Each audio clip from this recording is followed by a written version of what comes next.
Good day, teachers! We are the Group 2 in F102, the teaching profession, under Chapter 6, Teaching Competency Standards.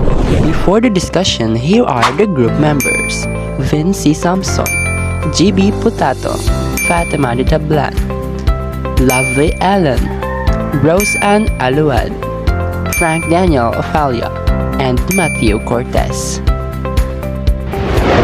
To formally begin, let us move on to our given task.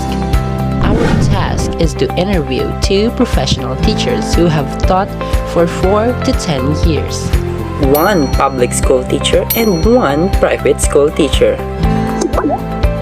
Personal information of interviewees. For public, 24 years old, teaching at Capiz State University Diocesan College, and has 4 years of teaching experience.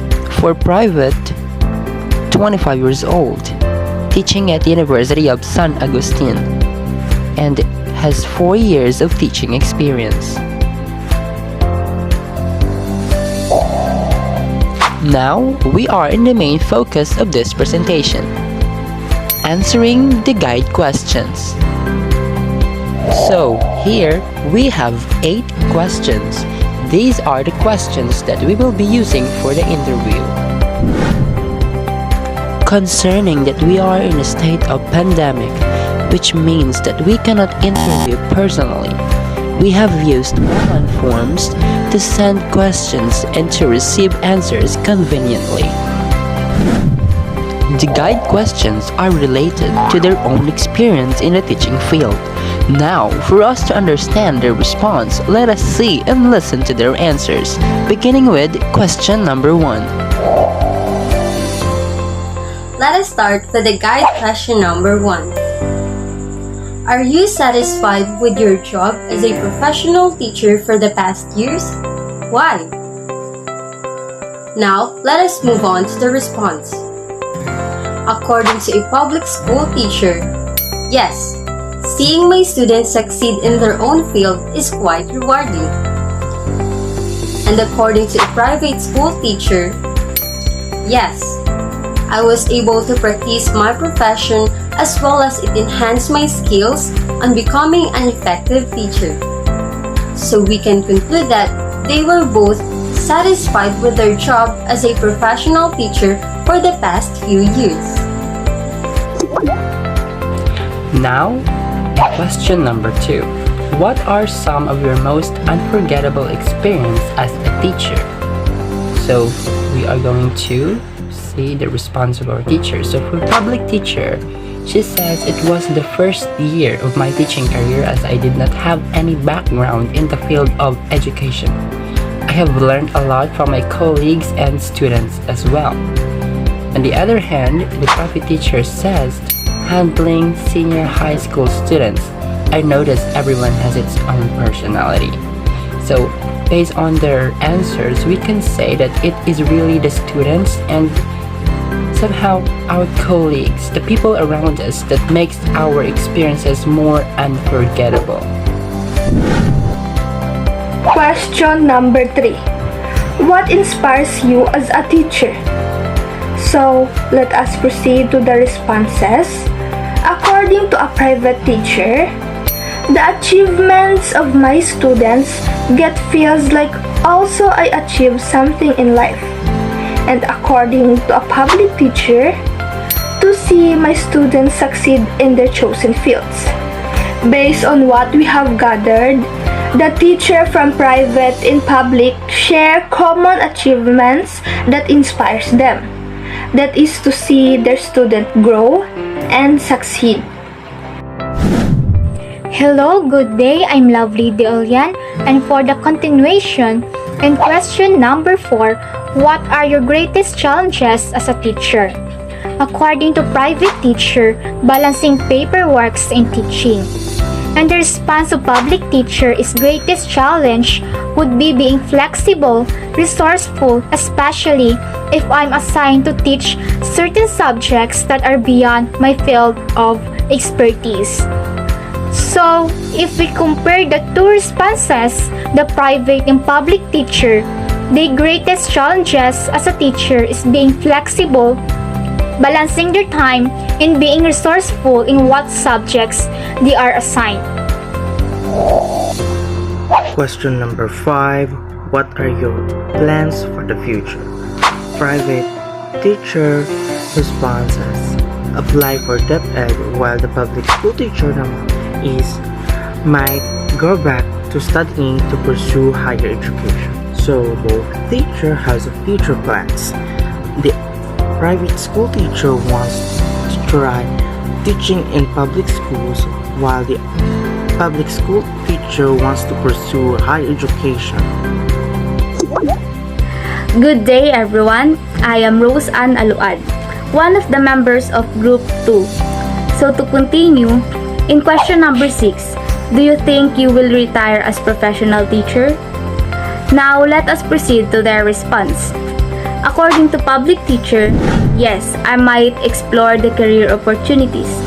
And the private teacher response is also yes. So now, as we can see, if we compare the response, they both agreed that they will retire as professional teachers.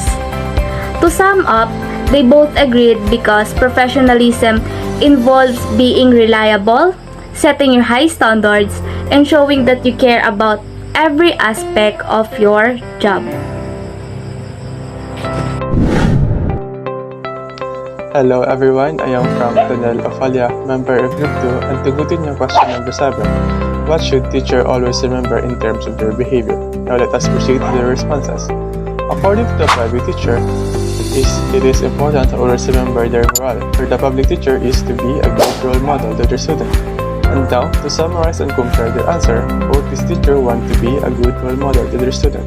Knowing good morals such as kindness, humility, courage, and compassion, and use this to inspire your students at an early age, build the child character.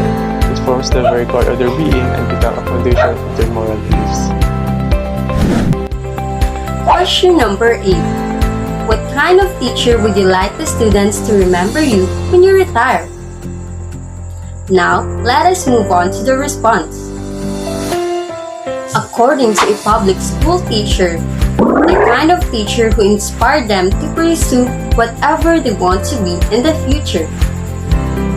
And according to a private school teacher, a helpful and not terror teacher. So we can conclude that they will both want to be remembered as a good kind of teacher who motivates their students in achieving their life objectives, who makes learning fun, and encourages students' personal growth. Now, we are done answering the guide questions, and it is time to answer the general questions. There are 2 general questions in this presentation. In answering these questions, we will be referring based on the experiences of our teachers in the teaching field. And to answer the general questions, let's begin with question number 1. For question number 1, Which career stage do these teachers belong? So our answer is these teachers are classified as proficient teachers in career stage 2. They are self-sufficient in the use of critical abilities in teaching and learning process. They offer curriculum-based and assessment-based teaching programs. They can create, administer, and manage learning initiatives. They actively engage in collaborative learning with other stakeholders and the professional community for mutual growth and advancement. They are reflective practitioners who constantly consolidate career stage 1 teachers' knowledge, abilities, and practices. General question number 2. What are the characteristics of teachers in this stage? The characteristics of teacher we have interviewed varied based on their personality, commitment, willingness, and attitude towards teaching. Some of their characteristics are the following. Positive characteristics. First, committed towards teaching and learning process. Second, effective in terms of handling and teaching students lessons and activities. Third, provides and promote positive environment in teaching. Fourth, shows signs of creativeness and preparedness towards output. 5. compassionate towards students' welfare. Negative characteristics. First, very passive in terms of teaching their students. Second, can't cope up with the technological advancement. Third, negative towards new style of approaches being introduced. Fourth, not open to criticism. 5. Having tendency of sacrificing quality lessons through teaching. And that was it. We're finally done answering two fundamental sets of questions, the guide questions and the general questions. And to end this presentation, we would like to share a short reflection. Our reflection about this activity is: teaching is a challenging task. One shall perform his duty with the highest degree of excellence, professionalism, intelligence, skills, and with utmost devotion and dedication to ensure the quality of education. It is also the noblest profession. A teacher carries numerous responsibilities. His task is not only to deliver a lesson inside the four corners of the classroom, but rather serve as the second parent of the students, and therefore loves and cares for his students like his real children. And the only reward a teacher expects or hope from their students is for them to finish their studies and more, to be able to get a good job and earn a living on their own in the future. So, salute to all teachers who mold the minds of tomorrow and encourage learning in all phases of life.